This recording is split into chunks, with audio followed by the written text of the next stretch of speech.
அண்ணா எவ்வளோண்ணா? 500 ஆச்சுமா. இந்த ஒரு நிமிஷம்ண்ணா. அண்ணா நடையில இருந்து வாங்காதீங்க, உள்ள வாங்க.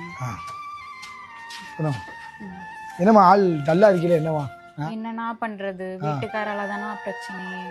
எப்ப பார்த்தாலும் சிடு சிடு சிடுன்னுட்டே இருக்காரு. இப்ப நீங்க பாருங்க எவ்வளவு ஜாலியா பேசுறீங்க, அவரு எப்ப பார்த்தாலும் சிடு சிடு சிடு சிடு நோய் நோய் நோய் நோய் ஏதாவது சொல்லிக்கிட்டே இருக்காருன்னா என்ன பண்றது? ஒரே ஒரு விஷயம்தான், ஒரு அண்ணன்கிற வார்த்தை சொன்னதுக்காக சொல்றேன், சரியா? பொதுவாகவே இந்த பெண்கள் பண்ணுற தப்பு என்ன தெரியுமா? நம்ம வீட்டு ஆண்கள், நம்ம வீட்டுக்காரன் நம்மள்ட்ட அன்பா பேசலையே, சிடு சிடுன்னு உழுதானே அப்படின்னு நினச்சி நினைச்சிருங்க. இப்போ ஒரு வார்த்தை சொன்னீங்க, நீங்கள் எவ்வளோ அழகாக பேசுறீங்கன்னா அப்படின்னு சொல்லிட்டு, இக்கரைக்கு அக்கறை பச்சையாக தான் தெரியும். என் வீட்டுக்காரிட்ட போய் கேட்டால் தான் ஏன் மண்டவாளம் என்னன்னு தெரியும்.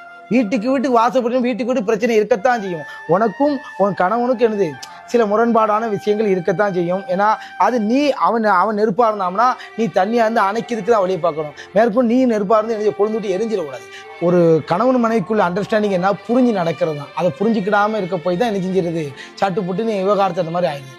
இப்போ நான் உன்னை கேட்டேன், என்னமா பிரச்சனை கேட்டால் நீ என்னதம்மா சொல்லியிருக்கணும், அதில் ஒன்று நான் நல்லா தானே இருக்கேன் அப்படின்னு சொல்கிற பழக்க வழக்கம் தான் உங்களுக்கு வேணுங்கிறது. ஏமா இது மட்டும் இல்லை, பொதுவாக ஒரு விஷயத்தை சொல்லுங்க. சமூக வலைதளத்தில் இன்ஸ்டாகிராம்லேயோ ஃபேஸ்புக்லேயோ இல்லை வாட்ஸ்அப்லேயோ ஏதாவது ஒன்று ஆறுதல் தேடுதுங்க பேரில் இங்கே உள்ள பிரச்சனையை கணவன்ட்டு உள்ள பிரச்சனை வெளியே கொண்டு திணிக்க அங்கே ஒருத்தன் வருவான், ஆறுதல் படுத்துகிற மாதிரி வருவான். 90% ஆண்கள் பெண்களை எந்த நோக்கத்துக்காக பார்ப்பாங்க நான் சொல்லி புரிய வைக்க வேண்டிய அவசியம் கிடையாது.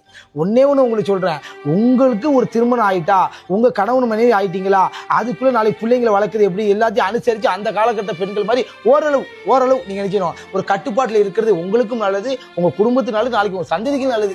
நீங்கள் வெளியே கொண்டு போய் மனசை ஒருத்தர் நல்ல விதமாக பேசுகிறான்னு சொல்லி உங்கள் மனசை வெளியே கொண்டு கொடுக்க நினைப்பியா, ஆனால் அவன் இச்சைக்காக தான் வருவான். சரியா?